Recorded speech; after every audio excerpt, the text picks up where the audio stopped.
If Man U lose to us, is Ollie keeping his job? What's the situation? I feel like he'll keep his job. I feel like they're going to give him an extra 3 games. I just feel like he has to go after this now. There can be no room for complacency, mistakes. United are in a position where they should be competing. All right, yes, people, welcome back to Hit the Bar. This time we have our very first guest.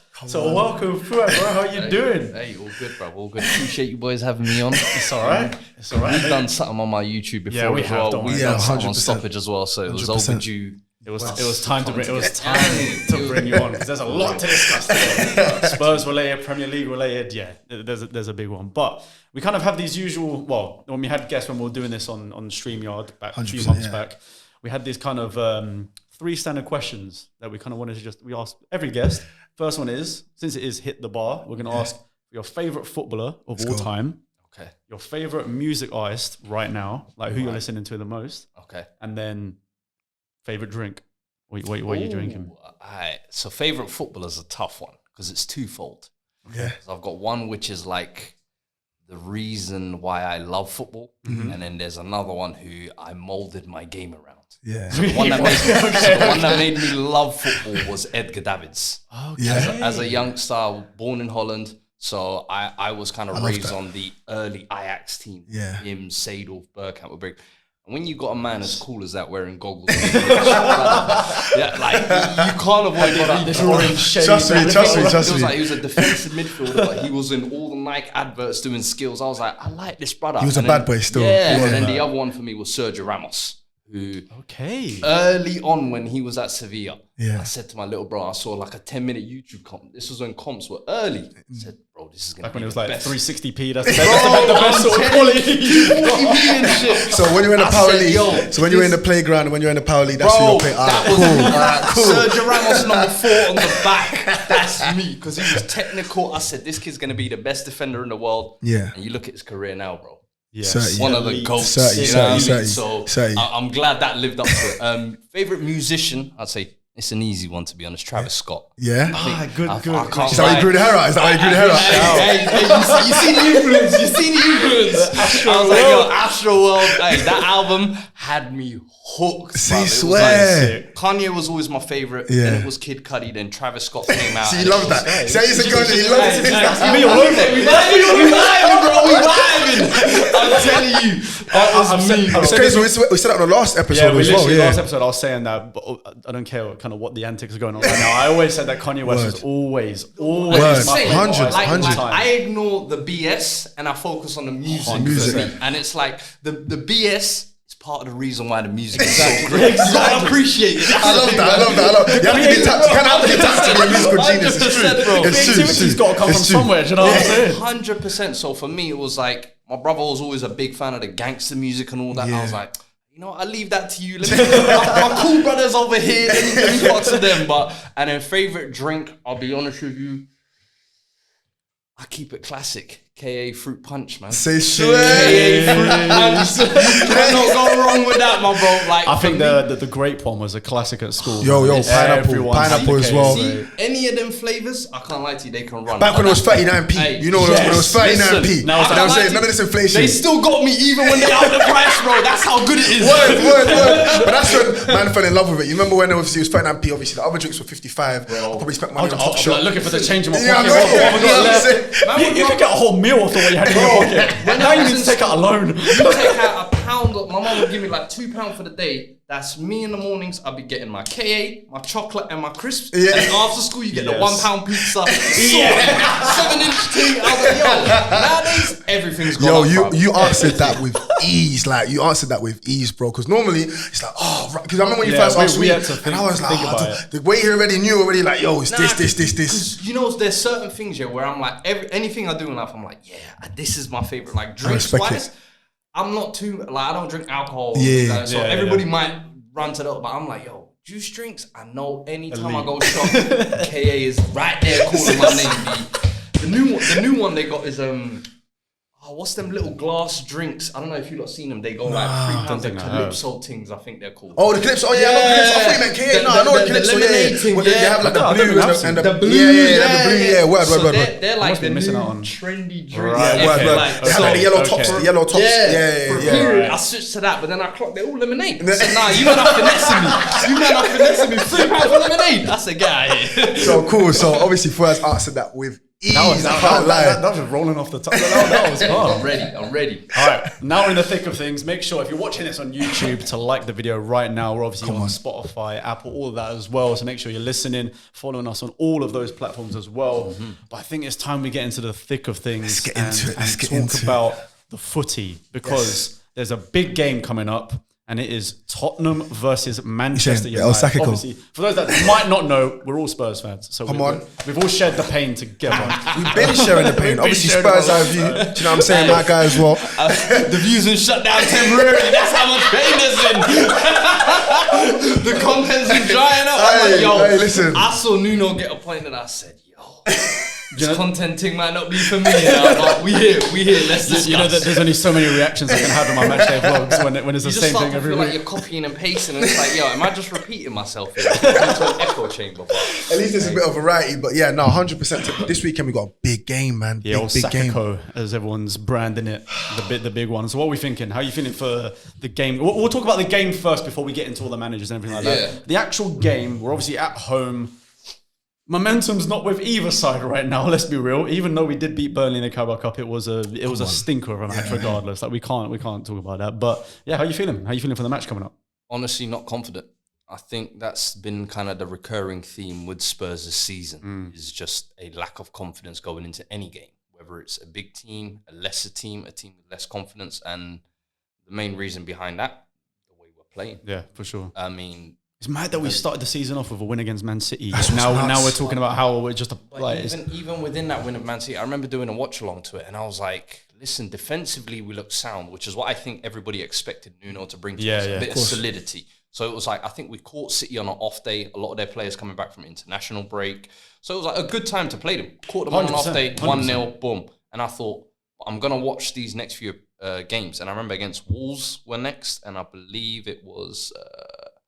I remember who that third win was against, but we won 3 1-0s on the bounce. But I remember the performance didn't convince me in any one of them. And I was like, I need Nuno to give me something to build his identity within this team. And you're not seeing any of that. Oh, it was Watford, by the way. I just Watford, remembered. That was it. Watford. And then I remember the 3 games after that were the 3 London derbies. And I felt like the real version of this team kind of showed its head, if that makes sense. Yeah, we might have to cut the podcast short right now. It's the truth though, bro. It's like we've been to 4 London teams this season and been battered across all of them. We're not even safe in our own ends. Not even just beat. We actually were battered. No, bad. Every 3 in every single game. And the thing is, it's within those games, I was thinking, all right, with our backs against the wall, how do we react? So Palace, I felt like we shot ourselves in the foot with the Tanganga red card. Arsenal was where I was like, all right, I don't think we're starting to see anything, any improvement. So my biggest concern has been we've now had like a third or quarter way into the season. What have we seen improve from last year? I haven't seen the defense really improve. I haven't seen, because we still leaking soft goals, still leaking goals from corners. The midfield doesn't look any more fluid.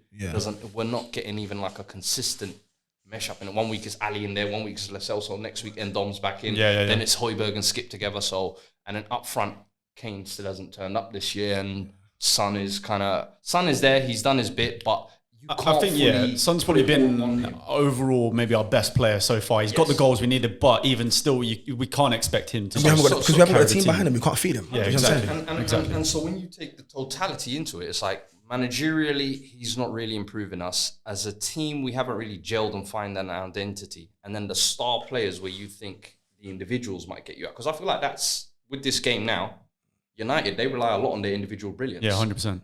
We need to as well. The only problem is the individual brilliance we have aren't turning up. Ndombele this season, very inconsistent.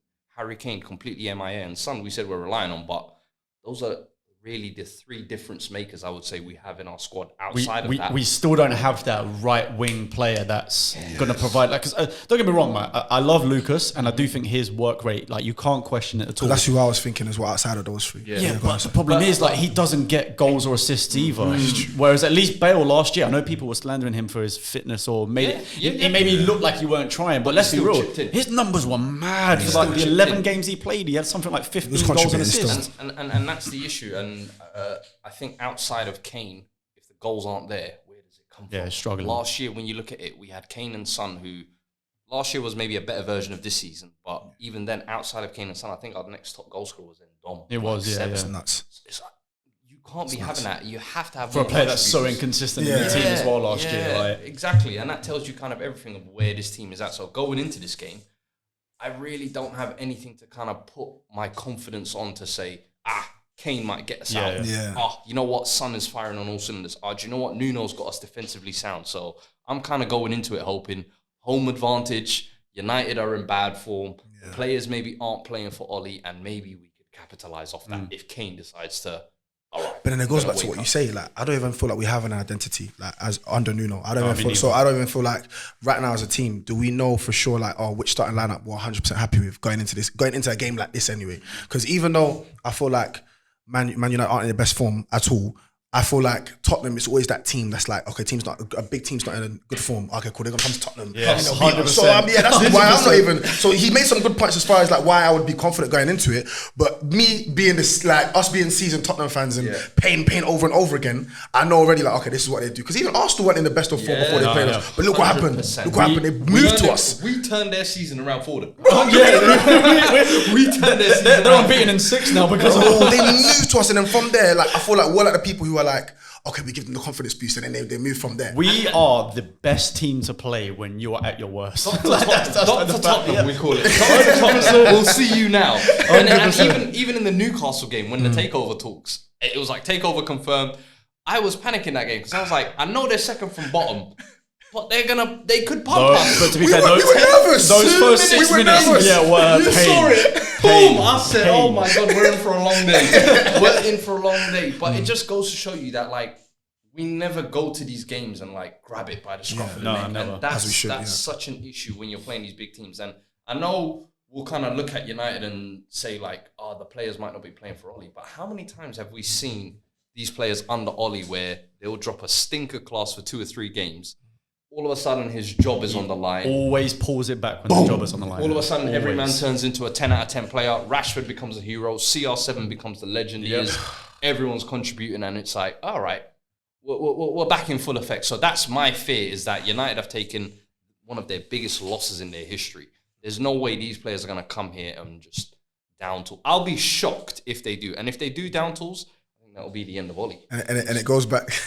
I remember like when Man Utd came to pass like years ago, and did you see that thing when Fergie came into the dressing room? It was like, come on guys, it's Tottenham. Yeah. It's Tottenham. Do you know what I mean? And I imagine when Fergie walked into that boardroom meeting midweek to kind of save Ollie's job, he said, look, I know you're about to sack him, but lads, on the weekends, it's Tottenham. We can get 3 points here. That's true though. So true. And I can see him just kind of thinking, you know what? Let him see if he can get rhythm over the next 3 games, because I think United's next 3 games are... They gave him 3 games. I think they've given him 3 games. Yeah, so I think they were giving him up until like the international break that's coming up. So they got pretty us, much. Atalanta, and then Man City. And I think it would be harsh if they brought in a manager and his first 3 games was you can't do that. Yeah, Spurs, Atalanta in the Champions League, which is a make or break game for them, and then City right after. It's 100%. like you're walking into a... You can't start that way, yeah. Plus, then you'll have 2 weeks to, like, if they come in right at the beginning of the window, the international break, then they've got 2 weeks to prepare sort of for the next set of games, which should be an easier run for them, I think. And I'm shook because even though they've got Ollie there, but they've got Ronaldo there, who's been saving my man like time and time again. So it doesn't really and truly, it might not even depend on the manager, Man U's manager anyway. It could just depend on, obviously, if he's in form. How many times has he scored against us as well? Bro, I mean, even when we beat them for like, he's still how many years? We haven't beat Man U for like how many years? And this is what I said about like United fans. I said, personally, I think I would pray for a draw as the best result in this game, but I can see United nicking it purely because of their individual quality. Yeah. Where both of these teams, they have poor managers, they have a lack of identity and no cohesion, so they rely on their stars to get them out of it. Our stars are having a season off or just taking an extended break. Their stars, as inconsistent as Rashford can be, as Greenwood can be, as Ronaldo's captain clutch, but all of those guys have the ability to just flick on a switch. Against Leicester, you saw Greenwood. He said, all right, let me tuck in and just they turned up. They turned up. Rashford. Like you said, and they know when to turn it on as well. They know when to turn it on. We've only got Kane and Son for that. Yeah. If they decide and if Kane goes missing, we have that's it. And usually Son gets his assists from Kane in the first place, so they kind of rely on each other big time. Yeah. So they're basically one player. they come as a pairing. But this is the weird thing though, right? Is I think both teams are very similar recently in terms of like the managers in a situation where both managers kind of don't really have a plan. They don't have a tactics. They're relying on their players to kind of bring them out of something. They're bringing their forward players to kind of save them in games and stuff. But the way it's weird is that we've got the kind of lowest stats one of the lowest stats in the league for shots, but they're like 18th and 19th, 20th for defensive stats as well. So it's like this game could either be a stalemate 0-0 where no one's scoring, terrible defending, or it's going to be like a 4-4. If you see all the stats in, I think, possession, touches in the opposition box, expected goals, shots, you name it, we're at pretty much the relegation zone. Yeah. I think even Watford have more shots than we do, which is a bit mad. It's so depressing. And you see it when you watch our football, which makes me wonder, like, when I see these kinds of managers like a Nuno or an Ollie, and I see their teams out there with no idea, I just wonder, what the fuck goes on in training? Like, what are you lot doing on a week-to-week basis? Are you practicing passing patterns? Are you practicing third man runs? Are you doing 2-touch, 1-touch? Because if you're just doing fitness, defensive, tactics, there's only so much you can do with that. And I feel like you've got to be able to adjust game to game. But you know what's mad? Like we're seeing that kind of adjustment from Nuno either. No, it's I don't like think the so same method for every single team we play, and it's like. But the maddest thing is, like, Lloris kind of came out and said that we practice corners and stuff like that. And then, did you see how we conceded the goal against West Ham? You had 4 man marking one at the near post. We had the 2 shortest players at the front post. We had Kane marking the main, like, threat. Like, why isn't Romero Dyer on Antonio to start with? Yes. And even still, all right, maybe Kane, to be fair, throughout the whole of last year, Kane did clear so many corners. I can't lie to you, last season, I was running a heavy prop on Kane's ability to defend at the near post. I said, yo, he's going in. What's he done? I'm telling you. Like, how's he just watching Antonio just kind of get in front of him and just tap it in? Do you know what? Straight into the goal. Sometimes I feel like especially when you're doing zonal marking, you always think, the ball's probably going to come closer to him, so I'll leave him to it. I think that was one of those situations where all 3 of those guys around there looked at each other and said, you're probably going to get that. None of them ended up getting it. I hate zonal marking, by the way. I don't think I've ever really seen a case where it worked. Do you know what the thing is? No, I can understand if it's like a mix of half zonal, half man marking. I think there's certain key, if the centre-backs are coming up, the striker, certain man you just have to man mark. But there's certain spaces, near post, on the post or whatever, I get zonal marking. But when it's total zonal marking, you just see guys stood there. Just allowing them to move in free space, make the runs. It's horrible. It's not effective at all. And that's the thing, they get that momentum where they get the yardage on you. Because they're not tussling with anyone. It's literally just they're running up to the ball, bang, easy head or easy tap. They always have the momentum over you. So for me, it's just poor. So when he's talking about, we practice corners, I'm like, we don't score from them. Yes. We don't defend them well either. I remember last time we did. This practice you're doing, it either needs to improve something or you need to get better at practicing, mate, because you're not doing anything. Can we also quickly talk about how poor Kane is at free kicks as well, and how we keep on putting him, and no one wants to say this. No, I don't know if you heard it. The commentators in the Burnley game in the Carabao Cup were like, when Kane was like, he didn't even take it in the end. Lo Celso took it, but Kane was like getting ready to step over the free kick. They were like, I'm really surprised Kane isn't taking that. He scored a few for Spurs. I'm like, have you watched? That's what I said. He hits the ball every single time. It's the one thing he can't do. Honestly, it's like throughout, I think since Eriksen's left, I think we've struggled from set pieces. Yeah, 100%. We've missed him. So many corners I'll see like Son take, and it doesn't even beat the first man. Sometimes he whips in a beautiful cross. Sometimes it won't beat the first man. But free kicks we have. I think the only free kicks I've seen us score was Lo Celso in the Conference League earlier in the season. Scored a nice one. Outside of that, I genuinely cannot. I remember Kane. Son scored a fluke of a one that wasn't even like, it's not like a direct free kick. He kind of crossed it in. We don't score from set pieces like that. But set pieces, we've been so poor, and literally on free kicks, anytime I see us win a free kick in a good position, and I see Kane hovering over the ball, I'm just like, I don't get excited. I can't get excited. Like we haven't scored for a minute. In fact, the last actual like proper free kick I remember us like scoring in like a notable game, in like a Prem game, was Ericsson scoring the equaliser against Norwich away. oh yes, That was probably the last one, and that was one of his last games, I think, as well. That's the last one I really remember us actually scoring. There you go. He doesn't play for us anymore. Listen, Inter apparently don't want to play him till the end of the season. Yeah. And apparently he's active to play. Is that what we're dying for some Is that what we're doing? creativity. Is that what we're doing? We're dying for Have we some got the receipt? Have we got the receipt? Ericsson, come home, baby. Have we got the receipt? Little 30-day return.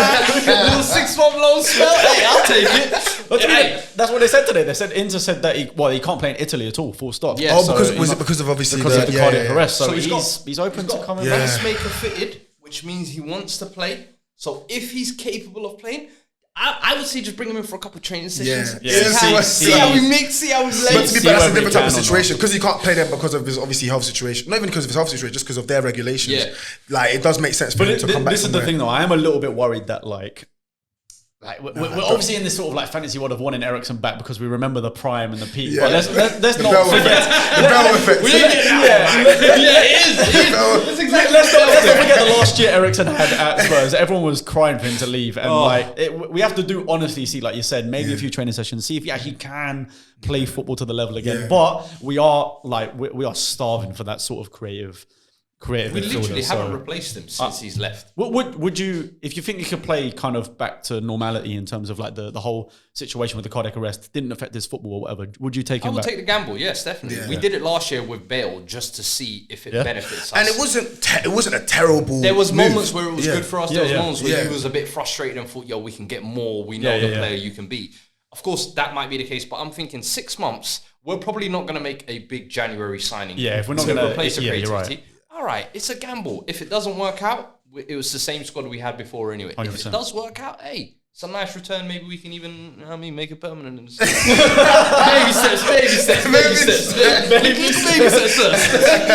All right. Okay. So bringing it back to the whole Spurs Man U game, then So score wise, then what do you think the prediction is? I think you're saying best as a draw. Yeah, I'll go for a 1-1. I think both teams will it'll be a cagey match, I think, but then I could lean towards a 2-1 United win as well, where they kind of That's what I was going to say. They would nick it. Yeah, individual brilliance. See, I said this on like a show I was on yesterday. I think a 2-1 Spurs win, purely because I feel like we do better when the pressure's not on us, and I do feel like there is far more pressure on Ollie and Man United right now.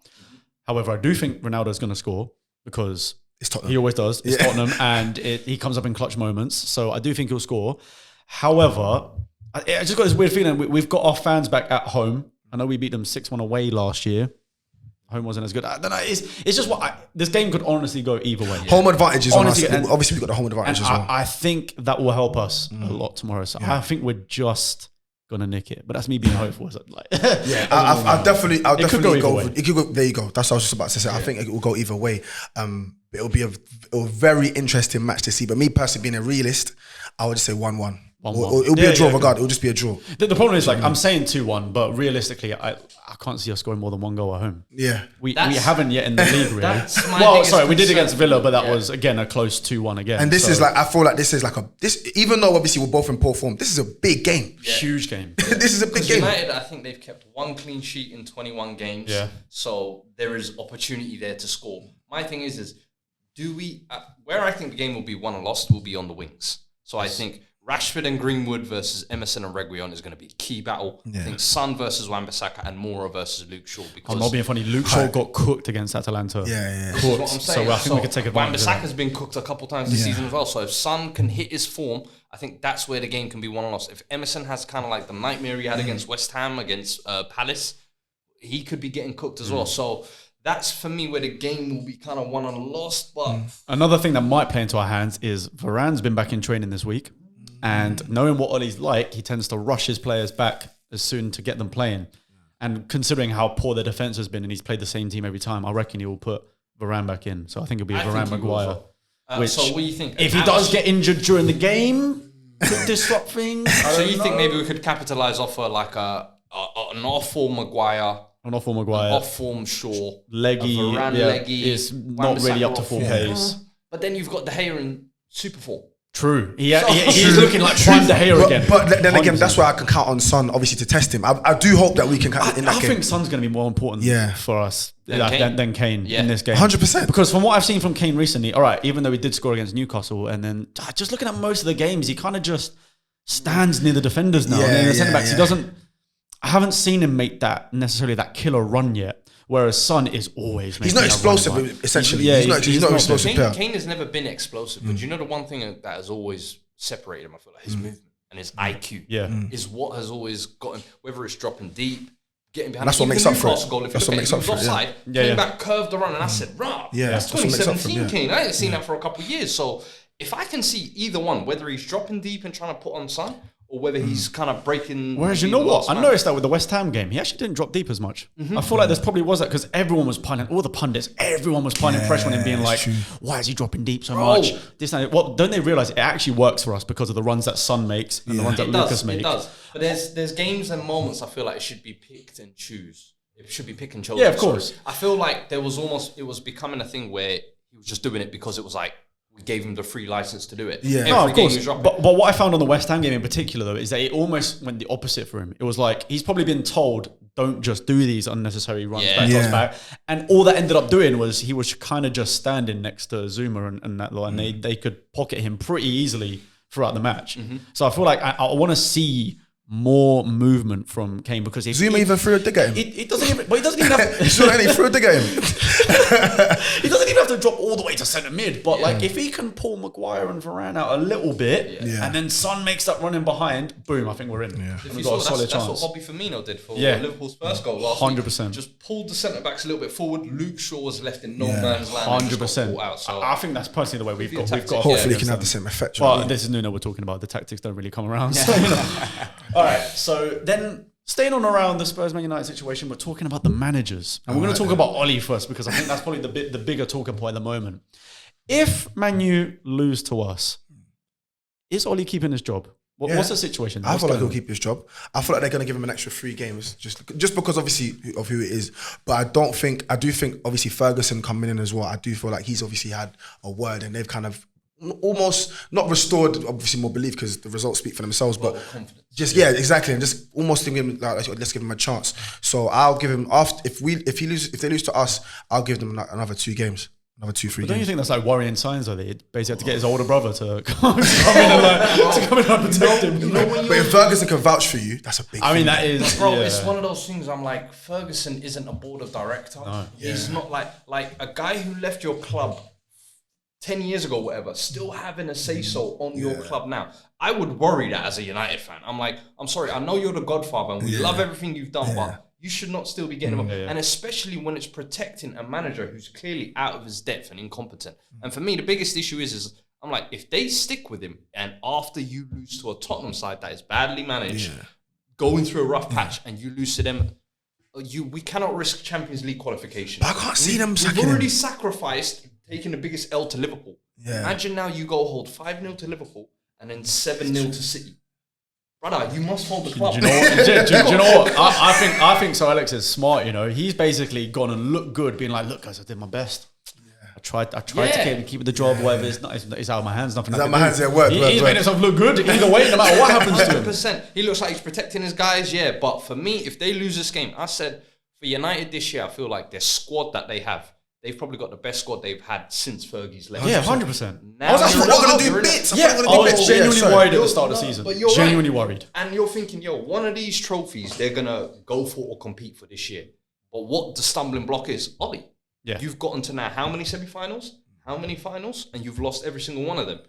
The bigger issue is why the board decided to renew his deal in the summer. Yeah, I do not understand that at all. Especially when he's got 1 year left on his deal. Why not use this year as a trial period and say, if you win us something this year, we'll renew it next year. 5-year contract. Then he would have, he would have had to prove himself. And he really would have pulled something out of that. Now I feel like they're almost in this kind of rock and a hard place where because they've given him the new deal, they kind of like, oh shit, we have to stick by him. But then it's like the results are going so bad, you have to make a decision. And especially when Ronaldo got signed. Ronaldo signing was the biggest pressure cooker for him. 100%. Because that means you must win now. This guy's you have 36. to, yeah, He ain't got 2 years for Greenwood to develop. Yeah. Win And he's now. got Ronaldo, Varane, and Sancho in one summer. Blip and bad form they hit. I said they got to get Ollie out. And now they've had the worst loss. They lose to us as well. He must go. But yeah, I just feel like he has to go after this now. There can be no room for complacency, mistakes. United are in a position where they should be competing. If 100%. Liverpool, Chelsea, and City now start to break away and it becomes a little top three, but safe. You know what, Because they're not going to risk Champions League, bro. There's no way. like, would you not agree that this year would probably be the first year as well where the top four, you would say, looked set? Yeah. They looked a cut above the rest, and you're like, do you know what? Because before it was like anybody's game. I said that. Word. I said that from the start of the season. It was nailed on. You did Chelsea, say that, Man you City, did say that, Liverpool, Man U. Just like looking at the teams and like what they've got. Like there was no way it couldn't be that. They were all fighting for the title. Now Man U have dropped out of it because they haven't got the manager for it. That fourth place is up for grabs. Opens the door. It is up for grabs. Opens the door for other teams, and you just think, yo, if now United are in a situation where they brought back Ronaldo to finish fifth. Bro, could you imagine he gets dropped? And to it the was Europa Ferguson League? that gave him a call like, yo, listen, you can't this go. man around. Yeah. Oh, you're gonna win. It's gonna be calling written in the Fergie back like, stars. hey, you called me in the summer for this? I was going City to go and win the quadruple. If he went, it would have been. I would have won the Rizak. league, the Carabao Cup, the Champions League. But bro. obviously, you can't do that, bro. Obviously, Ferguson has to give him the 1-2. Listen, bro, you can't do that. You can't, bro. So he's gonna say, I brother, get it. you told me to come here. I wonder if he's got any collateral, just being like, you promised me a trophy, and I ain't no trophy. Bro, it's true. Something must happen. Something must happen for me. I'm like, yo, you could have gone City, and I feel like from a legacy standpoint, it actually would have been better if he went City. Yeah. Because he would have just been like, yo, I came back. I would have said, fuck United. It's Ronaldo. Bro, I think him going to United is part of the legacy. Because, I get you know what I'm saying? But the thing is, they will never ever be able to. United will never be able to rub Ronaldo from history. So no matter what, he will have his period. What's better than coming and saying, I came to Manchester and won with both teams? Yo, Messi, they didn't even want you this summer. They wanted me, man. He'll be moving like R9 then. He's got to just go to Barcelona after that. Ronaldo played for what? AC and Inter, Barca and Real Madrid. yeah. Bro, To be fair, loyalty was not in his bones. but loved everywhere he went.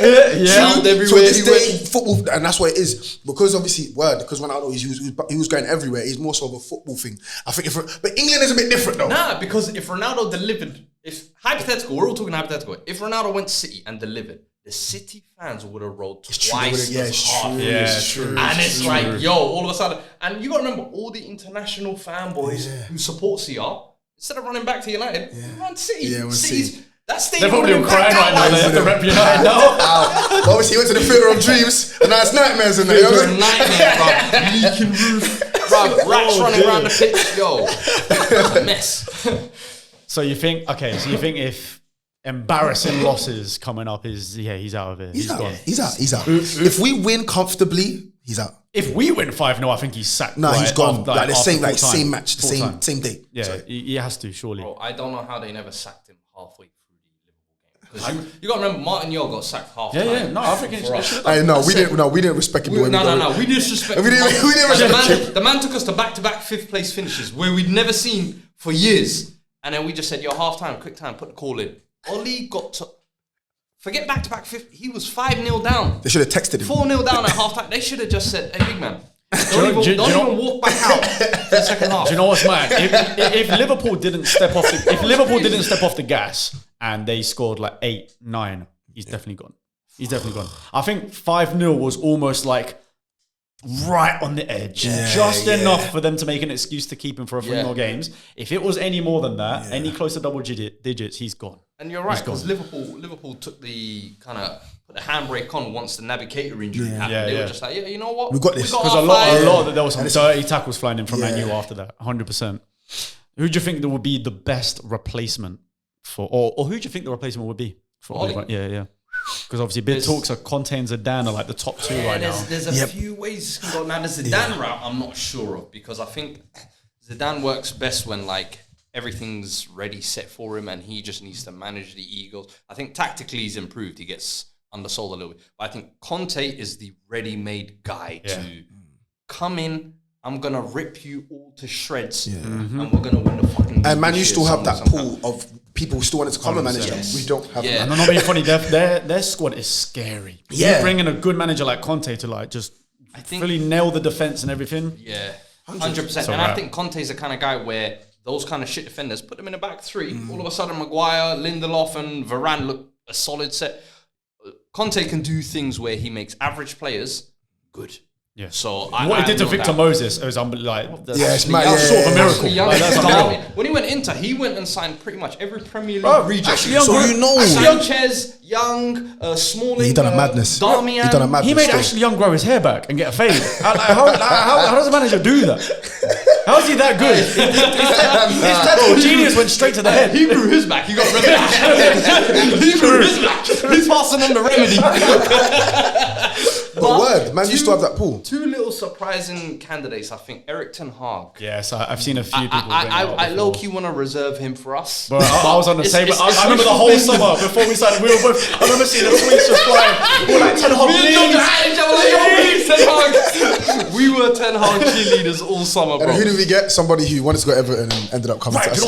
Palace. You wanted to go Palace. Very quickly while we're talking about Ten Hag, right? So I never released this video because it just wasn't interesting enough. It was too long. It was boring, right?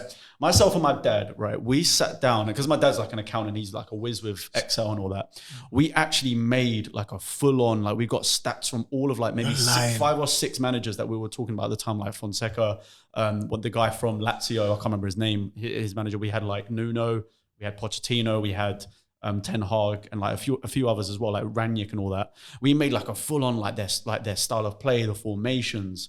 Whatever. We made like a full-on proper document. Like, I've pretty sure I've got it on my computer. Presentation. You should have fucking dropped that, man. I would have tuned up in that.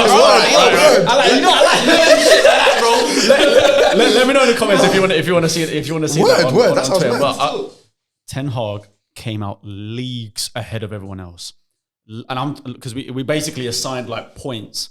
Like it was like 5. We made like a score out of 5 for each sort of section. Sort of like, can they bring up youth? Can they what's their formation? Is it the Spurs sort of style? What's their like experience winning trophies? This, that, and the other. Like we like score out of 5 for each, and he came out just easily ahead of everyone else. And that's why I wanted him so badly. I feel like he ticks every box. Winning silverware ticks. Yep. And the thing with Ajax is Ajax notoriously weren't a big team in Europe the last 20 years or so since they won the Champions League. He's actually made them relevant in Europe. Yeah. It's mad. It's true. He's turned Haller into prime like Ronaldo. He's scoring like he's couldn't hit he's a goal scorer at West Ham. No. But then went over there, and that's my thing as well. He develops players. Tadic looked like an absolute bum at Southampton towards the end. All of a sudden has an Indian summer at like I've seen him so many times bring through academy players as well, where I'm like, oh, so you're not just spending money and just hoping, I'm gonna pitch patch. Every season as well, if you notice, he's lost one of his stars. 100%. Van der Frankie de and Jong, he has to build up again. Ziyech. They got picked apart after that semi-final against us, and he still came back. It doesn't even look the same team, but he's still producing the same results. That tells me that's a great manager who, if he lost Kane, he's going to know. He knows what to do. Yeah, he knows what to do. He's going to know how 100%. to. Even if I can't replace him, I'll coach my way out of this. And that's the other thing as well, is his in-game coaching. He can see if certain things aren't working, I will tweak it, I will change it. There's one thing I hate. Managers who don't tweak who don't think, how long did we have to wait for a sub the other day? Or was it like that? No, I need to see that you, like, as in, because that's almost a part of you want us to win. Because it's like, if I just see you there, you're just like, and you're going to talk like behind, no, I want to see the changes being made. You know what I'm saying? You know what? I didn't really give Tuchel enough credit before when I was looking at PSG, because I kind of just gave it the benefit of the doubt of like, okay, it's PSG, whatever. Blah, blah. He still didn't get them the Champions League. This, that, and the other. Obviously did well, got to the final and everything, but didn't win it. Yeah. But as soon as I've seen what he's done at Chelsea, like it's the same team Frank Lampard had. The difference is when you have an actual coach. Chelsea looking sugary. I had my hands up, bro. I was exactly the same. I used to call Tuchel the biggest fraud because I said he tried to copy what Klopp didn't quite achieve it. Try to go PSG and take a shortcut to become a big manager. You didn't achieve the target. And then he came Chelsea, and he had pretty much all the tools there for him. And he said, "My coaching is going to make the difference." And you saw he just fixed up that defense, bro. Fixed up that defense. Crazy. So for me, Ten Hag is one sleeper one that I think everyone's sleeping. Luis Enrique. Oh yeah, he was actually one that was talking about last summer. What he did with Barcelona, I think, is a little bit forgotten and disrespected. I think he won the treble there, for God's sake. I know everybody loves to give the credit to MSN. Yeah, exactly. He put MSN together. Yeah. I mean, you got to give him some dues. And United is a club of that standard as well. He'll have a great front line again. And then you look at the way he's coached the Spain team. I think if you look at Spain, the last 3 or 4 years, you would say, it's not the Spain team. Yeah, word. When you're growing up in Who the hell is Oyarata, man? You know what I mean? But the way he's got them Nations League semi-finals, Euro semi-finals, nobody expected that. And it's all through still playing the same great football, still developing players. And I just think tactically he's actually Do you know what? And I think the issue with Spain right now is I genuinely just don't think they've got the individual players compared to what like they you had said 10 years ago. They're missing that player with that X factor. Yeah. They They don't have have a that single Torres, one. that Villa, because they've got a lot of nice pieces like Ferran Torres. And it was, I'll tell you what, it was a brave call leaving Ramos out of that team. Everyone was going mad. Word. I was going raging, bro. Listen, the goal, the #1 caps. I bet you're like a Ramos show waiting for the announcement. As soon as you can see it, and the moment you find out, I was raging. I had threads for Luis Enrique that day. I was raging. But when I saw what they were doing, I said, yo, you know what? I can't even be mad. You can't be mad, He's putting Laporte. Yes. And I was like, yo, the fact that you managed to finesse that and switch that switch up was mad, by the way. I was like, yo, that was great. Right before the tournament as well. So he's a sleeper one, I would say. So Conte, Ten Hag, Enrique. Although I think there is one fairly obvious one that we're kind of leaving out, which is Mauricio Pochettino.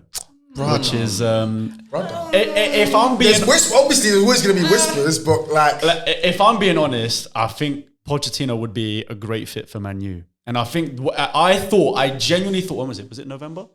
When was this? I think before he joined PSG. Yeah. I thought last November when the international break happened last year, because that was when Man U had a pretty poor run at the start as well. When Maguire had all that situation, I thought Ollie was set on getting sacked, and they were going to bring Pochettino in. I thought it was, and I think Pochettino's a good enough coach. The only thing he doesn't have is the sort of X factor. I've won everything. He's only won like 2 cups for PSG. Obviously, kind of flopped the league, which was a bit of a. I think that move to PSG has damaged him a little bit, though. Think so?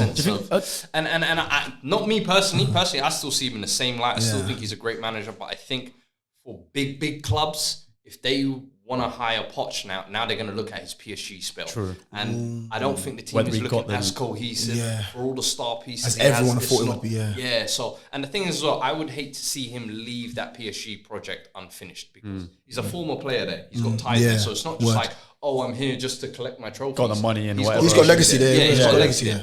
Fulfill that, go win the league minimum, because they lost the league last year. Winning that back is just putting some respect on your name. Which obviously it was an incredible feat by Lille. Because they did amazing. But again, realistically, PSG should be winning. They should have won that because when he took over, I think they were only like 2 or 3 points behind, and then it was like by the end of the season they were nowhere near the race. So people will kind of question it, and I think the Champions League, he will also be judged on how well PSG do. I don't think the United right now is a great fit. I think maybe a year ago, nail on the head. But that's what I was thinking, like last year. The entire time he was jobless, I thought Pochettino was the prime. And you know what? And the reason why I thought it was going to happen as well is because he had to wait until November to sign for another Premier League team, because we had that conversation thing with Lee, because if he didn't finish would that have been a year since he got sacked? Yeah. If he signed for someone else in the Prem within the year, he wouldn't have got his money from Spurs from his payout. So that's why I thought he was that's why he wasn't going anywhere. And I thought, you know what, he's waiting for that Man United job. I thought it was nailed on. And I was speaking to Ransom Bantabai at the time as well. We were both like, it's nailed on. Pochettino is coming, but obviously didn't happen in the end. Poch, stay, finish your job at PSG, man. And I do think, like you said, with the team that PSG have, like every other team will be looking, well, you had those guys and you didn't make it work. So why should we? Are you going to make it work with 36-year-old Ronaldo? You can make Messi and Neymar work. Do you know what's mad? Do you think the Messi situation has actually kind of effed them up a little bit? The fact that it's similar to Ollie with Ronaldo. It's like the case of you've got this superstar now, so everything is expected of you. Does Pochettino really know how to handle Messi? What Messi? The harsh bit is since he's got Messi, I think Messi's only played in 6 games? Yeah. They played 21 games this season, and Neymar, Messi, and Mbappe. Mbappe's probably featured the most, but Neymar and Messi, I think, have played in 11 games together. Yeah. So it's like I think Neymar's played. Saying Messi's had about like 7 debuts so far. Yeah, that's what it feels like. Every time he plays, it's like, oh, it's his debut. His first show. I'm like, how many debuts have we had? Like, yo. But it's just, I don't think he's fully meshed his team yet. Yeah. This summer, he got a lot of players in to make it more his squad. But I think this year he must. Do you think he's got more than one season to like? Obviously, Yeah. They've renewed his contract. He's got like 2 years left. I don't again think the now, PSG board are as hasty as we think. I think they love giving their managers time. Tuchel's a prime example. True. They gave him plenty of opportunities. He's a Unai former player. Emery before that. Gave him plenty of chances. So I think Pochettino will get this year and then next year if it's and not to be working. we got, like you said, we got to remember they signed like 5 or 6 like pretty much star-studded players. It's never going to be easy. Just you're not instantly just. They probably understand that as well. Come on, and they probably understand the fact that obviously you've got all these world-class players that are here now. Yeah. Of course, you've not actually managed at that magnitude, and you're a former player, so they're going to be quite patient with him. Do you know what I'm saying? As well, it's going to take time for those superstars to gel. I know a lot of the like Hakimi, Ramos hasn't even played a minute. Donnarumma's been in and out of the side. Messi's been unfit basically. So it's like, and Wijnaldum's kind of been in and out of the side as well. So I think they're still trying to He's been a bit unhappy about his game time as well, isn't it, so far? But so it's like, I think they're heavy still competition. trying to figure out their best 11, man. Yeah. Well then, since we're talking about the managers, and Poch is probably a good segue, Spurs, Nuno. I know we touched on it briefly before about like, no tactics. So far, it's been like... out of his depth. Drab. It's just been boring, man. It's Jose without the trophies, man. Like at least we had that to fall back on. You kind of and the think status, like, you know what I'm saying? And do you know what with Jose? The press conferences. At least you had a little bit of fun with it. You had the media bits where you're like, even though I don't like the football, the outside of football stuff. The memes were great. And do you know what? He wasn't even that. I don't think he was that bad towards us in the media press conferences as he has been at previous games before. Like the United one, he did the whole 3 times, this, that, and the other. But he didn't really do that for us. He has what I call the sour season. Yeah. Where he just becomes the Grinch. But he didn't have that with us. He was always still Mr. Positive, and I was like, he was more protecting us in a way and kind of going more at the media when he was doing it, which I found quite entertaining. Yeah. And I swear that he created the funniest moment of the last 2 years. You know, remember the bit where the assistant Sacramento came over. And he was like, he hasn't been booked, and they were like, springing. Love that. That is one of my favorite moments. Like Sergio would kind of pour the last couple seasons. That's how bad it was. It was true though. It was hilarious. Like he still had the X factor about him. Yeah, exactly. And if you hear the comments from players like Kane. It's funny how like the really good players like Kane, Son, they all loved it. Because it's, you know what I'm saying? You see, because I was like a mad Jose. I was Jose Wake. I had a way for this guy because I knew that if Jose was given time, given what he required for us to be a top team, we would eventually win. I was the same. And the thing was I was like, I don't think we're providing him with the right tools, and we were premature in thinking we could do better than Jose and sacking him. When in actual fact, this summer should have been the summer where it's like, all right, Jose, what do you really think this squad needs to get to that? You got us to a Carabao final. He still never had a full season. I feel like we're just excited to say, oh yeah, Jose out. Because the football was so bad, because I think the fans were so against it as well. And I think at the time, because fans weren't still in the stadium. We weren't in the stadium. All you were seeing was the headline. We weren't in the stadium. And you know how Twitter is. If you're reading something on Twitter, it looks like World War. Do you know what's mad as well, though? I was saying this as well. I think if we had fans in the stadium, it would have been fine, because the way I see it as, you know what it's like when you're at the games and stuff. If things aren't going well, like the fans are on your case, and I think that should really spur the players on to then go and attack. But if you're playing, whereas they weren't being held accountable to anything because there was no fans. It was just one of them ones who were like, oh, we lost. All right, let's go back into the coach. Let's go back down or whatever. Whereas like if we were there, we would have made it known that no, this 100%. Is not acceptable. Whereas, but at least even still, we had great counterattacks. We still had the most explosive Kane and Son we've ever had. Like we made it. Just to add to your point. How many times? I think we beat them twice. We a couple of times. And it was the Bergwijn one, and then the 6-1 with Man United away. So we were looking. Sorry, go on. No. I was just gonna say, like, against the bigger teams, I always felt like he prepared us right as well. So it wasn't always the same thing every game. And the thing is, I always said this as well. Like I was willing to accept boring football and this, that, and the other if it meant that we would get to the trophies, because that's what we were missing long term. And we did get to a final. But the thing is, like, but we sacked them 6 days before. You can't.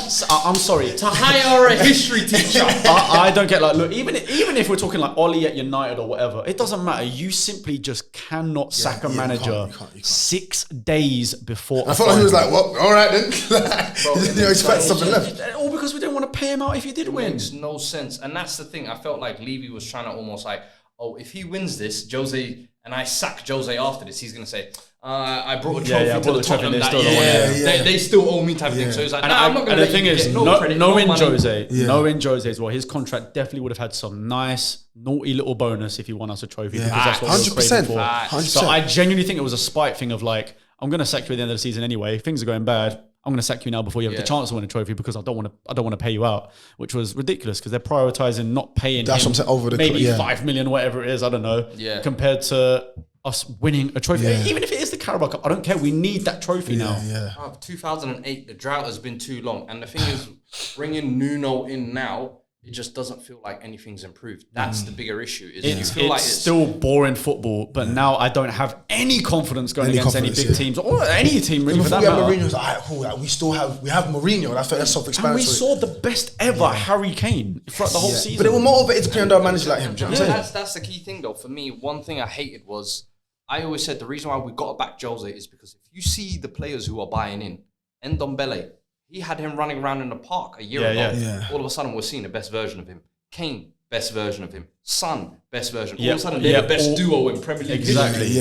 All of a sudden, Reguilon and Højbjerg get signed. Top class last season. Let me count this right. All the star players in our team are fully behind Jose, but I think even Lloris, I'm pretty sure Lloris was backing him as well. He was like, so all the good players were backing him, but all the shit players were against. It's funny how like Winks and all that were like coming out and saying like, no, this is because they're not getting game time because they're not good enough. Nobody cares. Bro, I'm not. It's like I told you so sort of moment. But like, do you remember that period where obviously like Jose was never picking Delhi at all. And everyone was saying you got PSG. Everyone was going mad, being like, you got to play Delhi.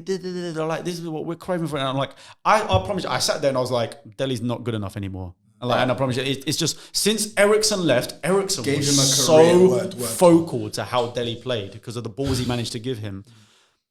I just didn't think Delhi was going to work when it came to it. Because the moments, let me put this right, sorry. When Mourinho first joined, I thought Jose was going to be great for him. Because I thought, okay, he's going to bring the bastard out of Delhi again. He's going to bring him back. But then he actually started to play him a bit, and I was like, he's not offering us anything. And what you said there, Ericsson used to spoon feed that guy pretty much all his goals. Yeah. And then the thing with Jose is, Jose will always, no matter how much ability and technique you have, do you know what the one thing Jose will always require from you? Hard work. Yeah. Graft. And he stuck it on Dele Alli as well. Stuck it on Dele Alli, but Dele Alli, within himself, he doesn't have that graft gene. Yeah. He had it when he first came. Everyone forgets this. He actually clocked the most kilometers. I remember at MK Dons and the first year he was. He sat him down. I remember seeing Mourinho sit down, but go on. No, they're not all or nothing. You're right, bro. But then it's just, if you don't have that engine within yourself, you're just never going to be able to bring it out. And then the fact that Nuno this season has tried to turn him into this like box-to-box midfielder, and all of a sudden now, Dele Alli's clocked the most miles or whatever. I'm like, mate, where the fuck was his energy? Except now it's wasted energy because he's running around like a headless chicken. This is the thing, and again, he's been dropped again because it's just not. And I think the thing is, there's nothing against Delhi at all. Like, I used to love Delhi, but at the end of the day, there are just moments where a player, it's probably best for the player to find a new club and do something different. Look what happened to Lingard. Lingard it's very similar situations. Complete outcast at United. And people have been comparing it. Maybe it might be good had a loan to West Ham. Looked incredible again. You know the difference though? Lingard contributes. Lingard, when he plays in the Champions League, will chip in with a goal here and there. Lingard, the one thing I look at Lingard is he is very Man United. He seems like a grafter as well. He's a grafter. He's a grafter. When he gets that 10 minutes on the pitch, you feel like Jesse's actually playing for the badge. Maybe it's because he's at the academy, local boy, whatever. But I don't get that vibe from Dele Alli. Dele Alli, I get I'm a prima donna. I've got Pep's daughter as my girlfriend. I want to live the high life. I'm drippy, safe. I've got hair like Fuad. Hey, that's my biggest fuck up, Ever since I got this hair, everyone's just like, hey, Dele. I'm like, fuck! Why did he get this? Just to kind of drive it back to Nuno. Yeah. I know we're calling this the El Sakacar. I just don't think it's time for him to No. I think it's more wishful thinking from Spurs fan because of the style of football we've been kind of suffering with for the last year. Yeah. They're like, hey, we're just enough of seeing this. But really and truly, this is a guy who walked into a bad situation. He was the 14th choice manager. So you can imagine if we sack him, we're going to get what, the 18th, 19th choice? Because we're probably in a worse situation now than we were. He got appointed and people were saying, who? Do you see what I'm saying? True. And it's like I don't think he's really had enough time to kind of implement his ideas fully. And I'm not just saying that, he's going to get us playing swashbuckling football. But a manager needs, I think, at least 6 months to really put his fingerprints on the team. And the other thing as well is I do think the board are also happy with just using him as like the veil to protect them. Yeah. Because if you notice since the season started, I don't know about you lot, but I'm not seeing as much Levy out, Enoch out stuff. I see it murmurs here and there. It wasn't as bad, anywhere near as bad as what it was like during the summer and the end of last season. It was crazy. So I feel like the Nuno out thing is almost like their protection of, if things are going wrong, you lot completely it's his fault. So for now, I think they're happy to use that, especially for this season. And the fact that he's on a cheap contract where if he doesn't get Europe, we can chop him for free. Yeah, I'm not being... It's a win-win for the board. I'm not being funny as well. It's all too convenient that his contract ends at the same time as Pochettino's one as well. I feel like it's just...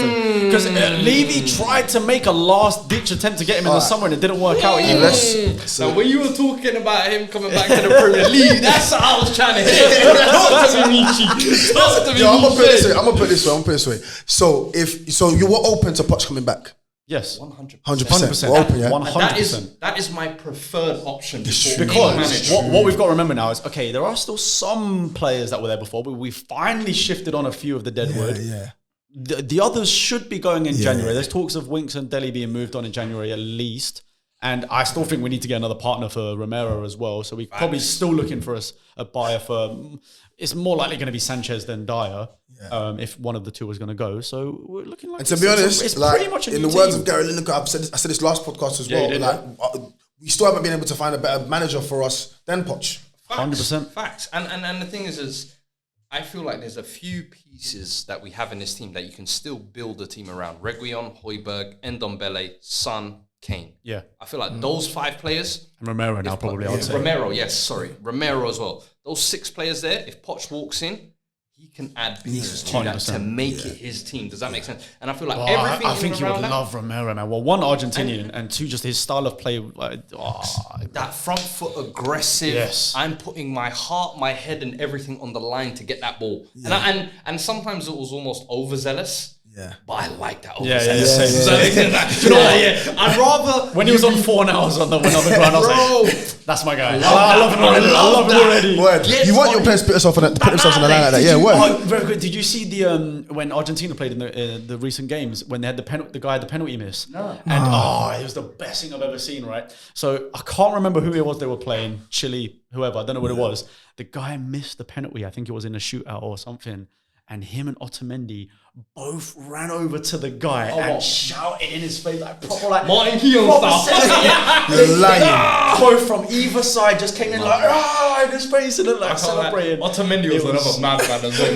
Those 2 you don't want to. It's the best. I've got to find it, so I'll show you afterwards. But it's so funny seeing it because you see them in the background blurred out, and then as soon as the guy missed, they just come sprinting forward, celebrating. And I was like, we've missed that, man. We don't have anyone that does that. Facts. And that's what Romero was signed for as that key component. Yes. Be that but then that's what people were saying as well. Like you could maybe there's problems in the dressing room as well. Like we're not seeing because you don't necessarily see. Well, at least I don't know about you for sure, but I know for myself, I don't necessarily feel like there's like you said, we're missing that passion and that team spirit. I feel like Højbjerg's the only one that really offers it. I love his mentality. He'll put his body on the line for the club. Sometimes some games it can be frustrating, but overall I think he's a great leader. Yeah. When Lloris goes. And the armband to him. Yeah. That's all I'm saying. He's by example though. I know Kane is a glory boy, came out of the academy and that, but I've heard some of them team talks. Yeah. I don't know. Listen, you can be like the what's the word? Like the plastic captain, like the face. Yeah. But the real man who you know is going to rally the troops. Kane's talks was like, Kane's talks were like, let's fucking let's go and get him. Let's fucking get him. I'm like, bruv, this is a big game, you know. It's like that's how we play for playground football. Like, I know we'll lead a Viking charge. Yeah. He's going, guys, let them do that fast, I love it. I love he's like Romero where he celebrates tackles. Yeah. He celebrates, and that's what I want from a vintage kind of defensive player. He'll bleed all of that. 100%. Do you know one thing? That's one part of the game that's gone out, like the defensive side of the game. I feel like a lot of defensive players now focus more on their technical aspect of your ball playing. Well, it's the way the play. It's kind of like you've got to be able to play from the back now. It's the way the game's gone. But I just think when I see defenders like that, purebred You defenders. can still be a Vidic, like, you know what I'm saying? They're rare. Yeah. They're few and far now. Bro. They're few and far. Back in the day, it was like you have to have a Vidic next to a Rio Ferdinand. Who's exactly. Now it's like they both want to be ball players. Aki and Stones. Laporte and Stones. Get out of here, man. Give me some real men. Because that was entertaining. You see, like, I want to, obviously, no one wants to get their players injured for like 6 months, but like, it's part of the game, though. Yeah. It's part of the game. Just you know to those last ditch tackles would have been beautiful. Yeah. Just to bring it back to Poch, though, do you think if Poch did come back, that he would not have the same issues he had the last time he was here?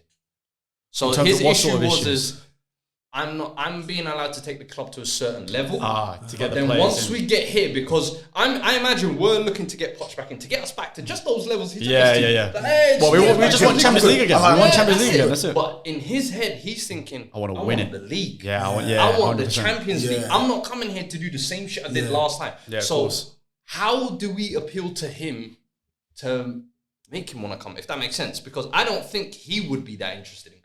I think we've kind of got to use Paratici a little bit and sort of, because we are going to sell some players, and I think that means that we're inevitably going to sign players. We're not just going to sign an 80 million player out the bag. That's just not going to happen. But what we can do is say, like, look, we've actually brought in a football guy who knows what he's doing. Like the signings he made for Juve was pretty mad. He knows what he's doing.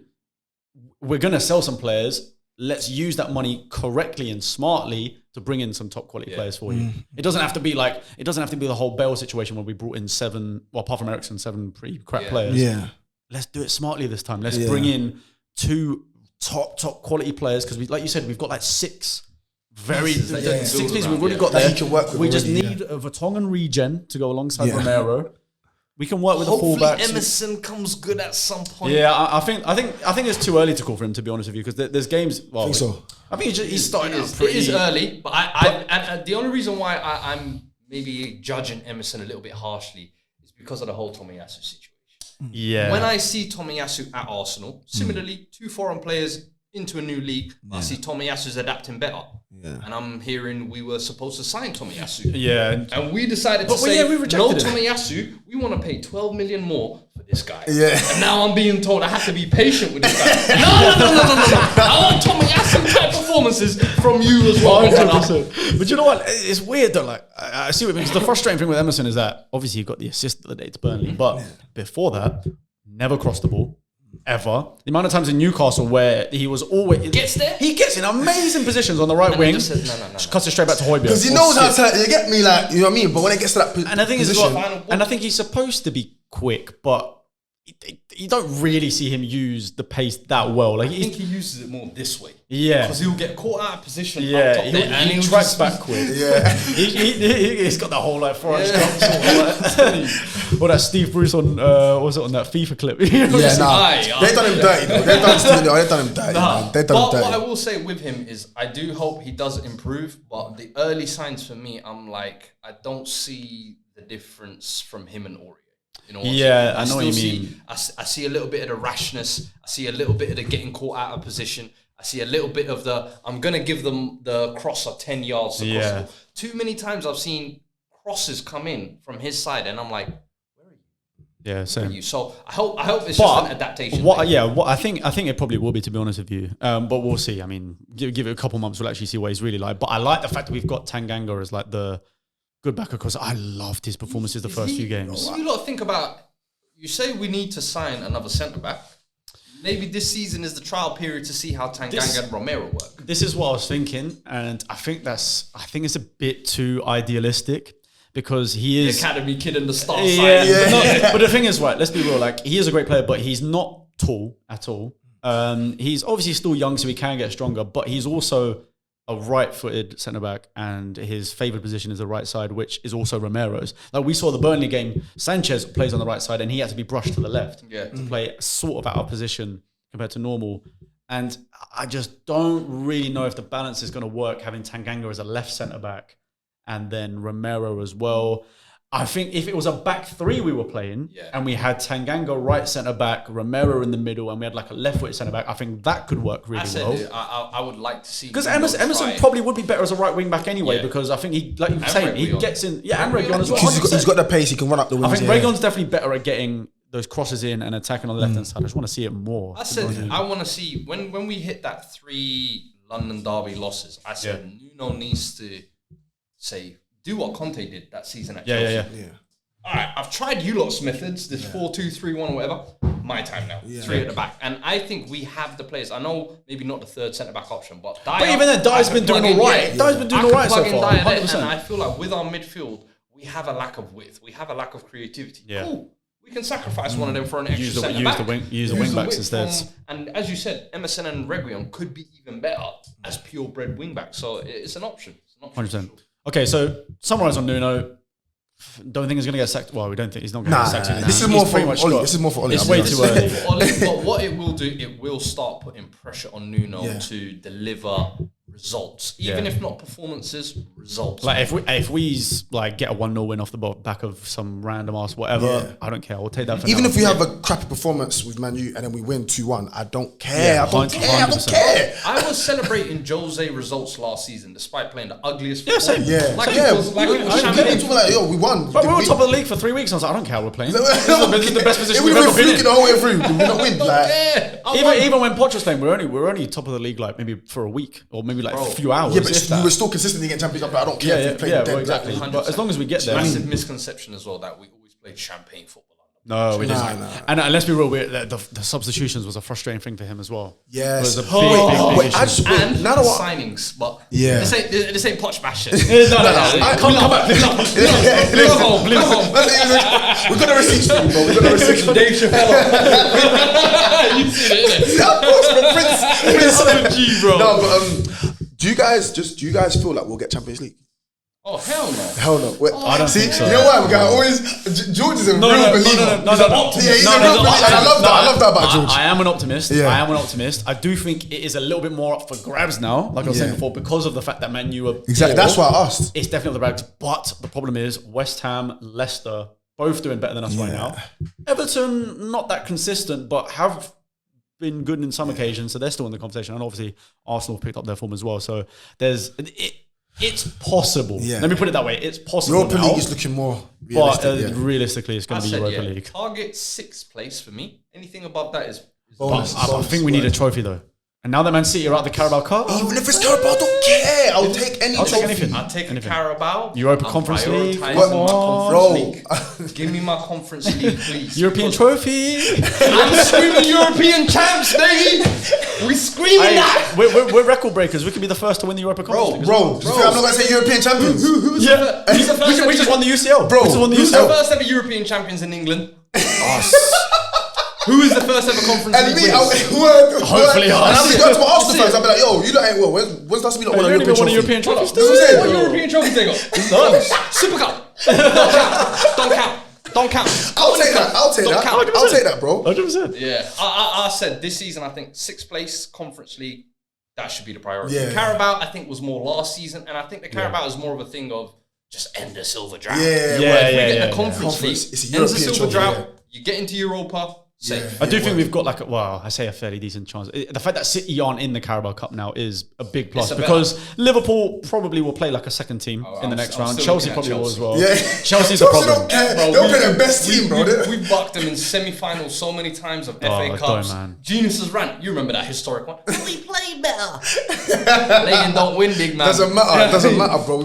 Sorry, I just had like flashback moments there. All the semi-finals we lost to Chelsea. That was playing on my mind. Like, do we actually want Champions League? Like, I'm not sure. Can we actually get Champions League? Sorry. You know what? Eden Hazard lives in my head. But it's too far. It's too far. No, I think it's too far. But it was because Man U kind of It makes the conversation interesting. It makes it interesting, but at the moment, from what we can see, it's not looking good. The thing is, though, right? And I say this, like, where Nuno's got a little bit of an advantage is that he's at the moment 9 games in or whatever it is has performed better than what Pochettino did. In his first 9 games. Pochettino was so close to getting sacked. So close to getting sacked. This is why I like this brother. Yeah, word. I love this because no other Tottenham fan brings up, and I remember bringing this up on THFC show like 3-4 weeks back, and I said, yo, do you not remember the start of Poch's era? I It was. I remember November, he was like 2 games away from being sacked. There was already whispers for getting sacked No, straight away. it was one. Was it a Europa League win or something like that? There was one game he won, or it might have been a cup game that saved his job. It just turned it saved around. the job, Yeah. turned it around, and then it went. It started to. I would easily say he's been out. Go on. But I was saying, but saying that, the difference was the team that he inherited was atrocious. Like we still had like Townsend's, Chadley's, the team he inherited was atrocious. Whereas Nuno has got a much better team, better facility. Well, individuals he inherited. Than what Pochettino inherited. But did you see the clear out we had after that first Poch season? Yeah, it was mad. It was It was a whole new team. It was a whole car new team. boot sale. It was nuts. Come and get them. Bro, I'm not even joking. But it's We true. said No, but 2 it's for true. 1. It's true. But that's what I'm hoping for the season. Look, if we can offload players in January, if we have like a credible season and then maybe have another big sort of sellout in the summer and bring in some players, it could be. I'm not good. looking forward to It this next transfer window, but I feel like if we do win, obviously a European trophy, we do get that minimum 6th place. We can actually go into summer transfer window like, okay, cool. We can actually see who we can get. We've got some pool. I think the squad building, it was never going to happen over one window. No. And you know what? I'm glad we didn't. I think fans are too sort of quick to think like, oh, we should have got rid of him, this, that, and the other. How many times did that not work out before bringing in like 10 new players? It's microwave. We're in a microwave era right now. Where if you don't perform in a certain amount of time, they just want you out. Like when we were growing up, it was like they would give you chances, and it was kind of not rare, but it was like you'd have to be terrible for them to actually sack you. Do you know what I mean? So I think like the transfer window is going to be important. I think it's good that we're not just in the summer been like, let's just get whoever's available and get a whole new team in and see what you can do. It's like, okay, no, let's wait. There's a few decent contracts ending in the summer. Vlahovic, my guy, turned down his contract for Fiorentina. Going to be a free in the summer. So we can. Can we just talk to me? Can't reel him in. And the key thing, I was looking at Vlahovic, I was like, yo, he had a big breakout year last year. Yeah. But it was the breakout year. Yeah. I need to see some consistency. Yes. You're going to be the Kane replacement. And the way he started this year. And you know what? And the fact he's bad man. and you know what? He's only like 21, 22 as well, which is like a big young. thing. So I'm saying we bring him in. He actually came bursting on the scene last year. If he, like you said, if he keeps it up and he's rejected the deal already, he's like, I'm not signing a new contract. Of course, because he knows January. People are watching. Yeah, I'm not being funny. We can't be. I love the guy to bits, but we can't be sticking Dane Scarlett as our second striker for the whole season. It's too much for us to allow him to replace Kane. Like it's too much, bro. It's too. Like I was a big. He's still developing. Yo, let's give Scarlett the chance. Same. It's too much for and I've liked his him age. starting in the competitive game. I think it's good that he is. Sometimes you just look at it and you're like, no, you are 17. Yeah, that's the thing. He's 17. That's too much. It's very visible with some of the naive runs. Like even some of the centre backs in last week's midweek game, shoving him off. And did you see the Bazul? Pushed him, got a foul, stepped on him, and I said, "This is just experience." And because he's the young lady, like, ref, how's that foul? I'm like, you should be up in the ref's face. Are you mad? But it's the users of. And you're coming to replace an England international, bro. Like for a 17-year-old fresh out there, it's a lot of weight. It's a lot of weight and pressure on his shoulders. And I do. Yeah, we've clearly seen he's got the ability and looks like he can become a great player. But it's way too soon. It's very rare you get a Greenwood player that just walks into a team at such a young age and is a baller. It's very, very rare that happens. We've got to nurture him properly. Look at Troy Parrott going out on loan. Didn't work out the first couple. It's looking all right at the one he's on now, but Kane didn't have good loan spells, and look how he turned out. We've got to be patient with some of these young players, but for now, we need a second striker that can, actually have an impact on the game. For a minute, we've been saying this for a while now. Do you know what I mean? If Vlahovic was to come, then what we switch into a 4-4-2. Play Kane number 10. Play. We haven't got to attack him midfielder. Play number 10. I'm sure we're sitting I'm not gonna say I didn't play for once. I ran this prop in the summer. I said, if we get a striker, has anyone thought of the idea of playing Kane as an actual 10? Wayne Rooney did it. We'll let you drop deep. Wayne Rooney did it. Wayne Rooney did it. Kane can do it. It makes sense. You can line it up as like, what you do is you put out the formation. You say, we're playing a 4-4-2. Just drops it. Or and then you do like a 4-2-4 if you want to go like sort of like get them both up top and then you've got the width. Sorry, I'm getting a bit excited. It's just something that's probably not going to happen. So we should move on. It was a one-two moment and we just forgot about it. Sorry, I was in dreamland. Right, we've already been talking some time, but there's a couple of topics I want to go very quickly in. So there's the news that West Ham now might be getting some new Czech billionaire owners. Although I do think it's only a 30% stake or 29% stake or something like that. With a view to take over, whatever. So, but the reality is they're looking like they're going to get new owners as well that could spend big money. What do we make of that situation? The fact that, okay, we've got Newcastle new owners, West Ham new owners, Leicester have got great owners that are spending a lot of money. Go on. Why don't nobody want to buy us? I'll tell you why. I said Newcastle, West Ham before us. I'll tell you why. Before us. Have you seen the price tag? We're Have you seen the London. price tag we put on our stadium? Levy didn't want to sell 50% last year for 1 billion. He didn't want to. He didn't want to sell for 1 billion. He's valued Spurs at 3 billion right now. Okay, Whereas you can get a Newcastle, West Ham for 300 mil and then do whatever you want with your money. He's marketed us like we're an actual NFL team. Yeah. Because that's what I'm thinking. I'm thinking like, we're a club in London. Yep. Best I stadium in don't the world. assume we have much debt.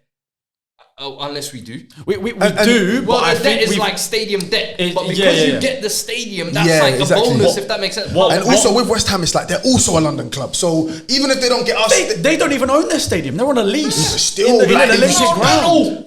We get turfed. Eviction. But regardless, West Ham are a London club. Do you know what I'm saying? So even if you don't get us, we have at least more to offer. Like you get a stadium, like you said, Training best stadium in ground. the We've world, already bro. got the connections with the NFL, the boxing, the this, that, and the other. We've got quality players that you've got, like the starters are there. A little money. All that is a little injection. You know when you go on FIFA and you're like, I want that little board boost. I want that little boost of 200 Tired, mil. bro. I'm tired of them holding our club captive. Release the shackles. You know what I'm saying? But the thing is as well, like it's not even just them. If is his name Daniel Ek, the Spotify CEO, if he then buys Arsenal, we actually could be in trouble. We could be fighting for 8th, 9th, 10th.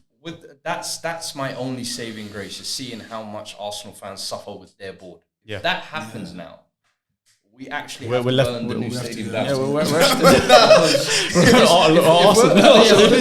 we're being held hostage because man are overpricing the stadium, cool, let's burn the stadium down. Now how much do you value the club? 5 bills, sell that. And we're in the trenches. When if I'm you think about seeing it. West Ham, Arsenal, Newcastle, and there's already the top 4 we spoke about.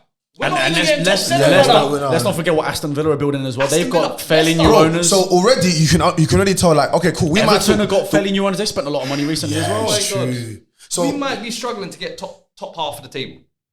Bro, Genuinely. yeah, A exactly. couple years time. Yeah. If we're Okay. talking- That leads perfectly onto my next question. Then yeah. 5 years time, what is the top 5 in the Prem? Who are the top 5 teams in the I'm Prem? not one of in you 5 that years' say time? Newcastle. Well, You have to. I would I say think You Newcastle's have to. definitely in You there. have to. four that we 100%. had, yeah. You have Plus to. Newcastle, I would Newcastle say. have to be. I think the question is who drops out of that classic top Yeah. 4. City, Chelsea, United. Well, if United sack Ollie and get a serious manager, I think they could be serious. But yeah, with Newcastle, I think that will be the top 5, and then it will kind of become like who can break into that top Do you know what I think would be? I think it's going to be an interesting one. Is Man City, because Pep's leaving. no Pep. Pep's pretty much going to leave at the And end of the Sterling, summer. you obviously see what And Sterling's you've got to remember yeah. we're talking 5 years time, right? So Pep's leaving. Yeah. You don't know what manager they're going to replace him with, and also because of the whole Newcastle situation, right? Yeah. They're trying to bring in these new rules of like, oh, you can't have a sponsor that's related to your owners and stuff like that. If you've already got one, you've still got it. So they're still going to have Etihad and all this. That, and the other. So they're all going to funnel their money, but they won't be able to get any new sponsors that are related to their owners. Yeah. So they might not have as much money to spend. Because obviously that's money they'd be saving because of that. So I think there's a rogue shout that because they haven't had it yet. Man City haven't had that dip, that proper dip yet. No, since they've gone to the top. 10 years of Yeah, they've just been, it's just been Just a climbing, steady- constant climbing. So I think in 5 years there's a shout for them to potentially drop out. They must get the Champions League within this Pep window. Yeah. Because if they don't get the Champions League within this window, and then as you say, It's gonna be there's this stress. kind of decline or whatever. Because every team, every league goes through it. Where you have your peaks, you have your downs. And let's be real, even in the short term, who's the manager that replaces Pep? That takes them And to that next level to win the already, Champions League. if you're out of your I depth, think, it's though, already too much. Do you not think to a certain degree that because Pep has laid those foundations, that whoever the next Pep is or whatever, they are kind of first in line to get So him? who would you say- like who a would you Ten suggest Hag, then? if for example now, Maybe. Yeah, who would you say? if they get Yeah. Ten Hag in place, Yeah. I don't see that train slowing down. yeah, He's it's just true, going to it's true. carry on. So it all depends on who. Someone like what's the Bayern manager? Nagelsmann. Yeah. Someone like that. Someone young who they believe this guy can be the guy for This is the the thing. And fill those boots and fill those There's boots. so many intricacies to it. 'Cause it's all down to like who's the manager they replace. Do the players then? Some of the players start leaving them because Kevin De maybe Bruyne Pep's not is there. 30 Kevin De Bruyne- now? And I think he only signed his new deal and stayed on because they didn't get the Champions League ban. If they did, he wouldn't be here. He would be so he potentially could be looking for a new suitor in the summer as well. Yeah. Obviously, they just signed Jack Grealish. They got Foden coming up. It's not saying it's like they're 100% out. I'm just thinking out of the top 5 right now. I think they're the sort of rogue shouts that could. And I feel like 5 years is always the duration you see a change in the Premier League anyway. Like, do you know what I mean? And I think it's so easy just to say, because Man City are at the top right now, they're just going to be at the top. We've seen what's happened to United. United, I would have never thought 5. There's never. I thought they were just going to dominate forever. And now look what's happened. They're struggling to get back in the Champions League. Premier League in almost 10 years upcoming now.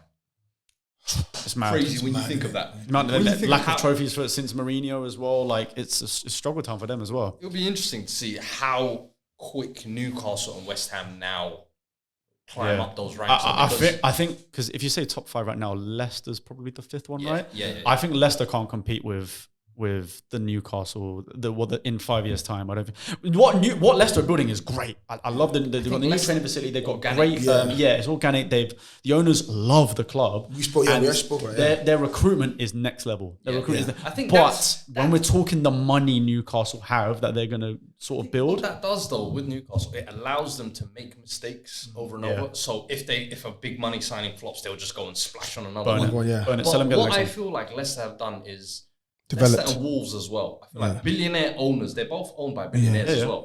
But they're smart. But they develop the team. Let's build the stadium. Let's build the women's team, the youth team. Let's make sure we're doing this the right way. And my worry is that Newcastle come in with kind of like Mr. Moneybags, throw money everywhere. 5 years later, they're still kind of struggling. But this is what I feel like they're going to be smarter, or they should be smarter, and try and fix things up. Like first of all, the training ground, because like you said, all players that have come to try and sign for them haven't signed because they said the training ground is by far the worst thing they've been to. Like they need to pan it up and fix their training ground, which they will naturally do, but that takes time. Like we saw from our lodge and stuff like that's going to take time regardless. So they'll probably start the project now, get it all in place, whatever.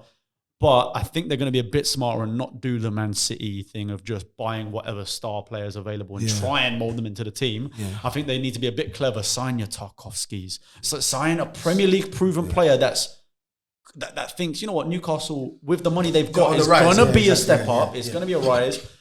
Get to the Europa League positions first and then build onto the Champions League in a couple of times. And sign young up-and-coming players as well, because that's what City did, I think, very strong. Players like Van der Beek would be perfect. Who's out of him. I think Delhi from us is another player that could probably work out. One as well, John Stones. Stones is another guy, yeah. I think Stones can be a centerpiece that they build around at the back, because at City, he's always treated as like this third choice centre back. True. Even with the summer he had with England, and even to be fair, last season he had his best season ever. Yeah, he's still like nowhere to be seen. Yes, Laporte's all of I would have just thought Pep does that though. He's done that to Bernardo last year. Was nowhere to be seen. He's starting this year. Sterling was starting last year. It's still down to the player to kind of make that decision. Do I want to go to Newcastle, because potentially they may. But then if they offer him 200 grand, if he's earning 200 grand at City and we say we're going to give you 250, you're going to be our marquee man. You'll be the star man at this new project. John Stones, just be like, because he's still fairly young. He's like 26. So if you say we're gonna win the league in 5 years' time, or like, and you're gonna be the face, you're gonna be the captain, you're gonna lead us to that. That is true. Do you know what else is another signing as well? That'll be amazing. Not young, but a one that's like a proven, an experienced player that I think will instantly make their team better. Keylor Navas. Since Donnarumma's now at PSG, that's not a bad shout. Because he's probably gonna be looking for the exit. He's gonna look for the door because Donnarumma's the new man. I've always thought one of the most underrated goalkeepers of the last 6 or 7 years. Real Madrid was disrespected. PSG now, obviously Donnarumma's come in. He's probably going to get dropped at some point and be disrespected. But that's a great shout, because he's someone I think he's a top keeper. This has been an absolute blast. We've been talking for an hour and a half already, and it's just been non-stop. It's been great. But we're going to finish out on a sort of Q&A, because I put out a post on Twitter and Instagram, and a few people have put in some questions. A lot of them are kind of like Nuno related, and we've sort of had that discussion. Well, Fred's a celeb, bro. Of course he's going to get it, man. But one I thought was interesting, and we haven't really touched on him too much. Is Christian Romero world-class or a wasted talent? Says John.Fahy.2008. I think the 2008's got to tell you everything you know. but it's only one of two. It doesn't have to be one or the other, to be honest. I think he's got the potential to be a world-class centre-back, But for me, I always say consistency is the biggest determinant of world-class ability. And it's not just a 3-month or 6-month thing, year after year after year. When I see like 3 years of solid work, that's when I'll look at Romero and say, but he's got all the tools. He's got the tools and all the potential. He's young. 100%. He's already looking like he's making our defense better. I love his mentality. Yeah, so potential to be world class, but obviously we've got to give it time. We've got to give it time. Okay, what signings should we make in January? What is like the immediate thing we need to solve, and is probably a realistic signing? An attacking midfielder, or not a number 10 per se. I would say a right winger. Right winger. Realistically. A right winger, but who can also flexible into like a number 10. Or maybe give Gil a chance.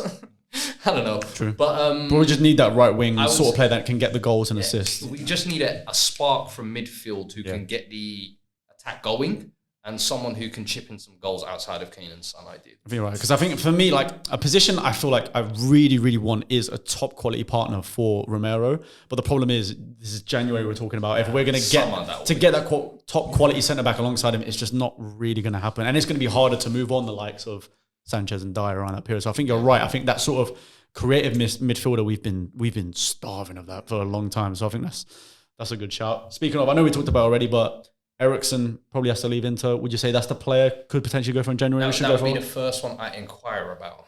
So I can just gauge his levels, see where he's at. But then I've also said Donny van der Beek is another one. Before saying Newcastle, this and that.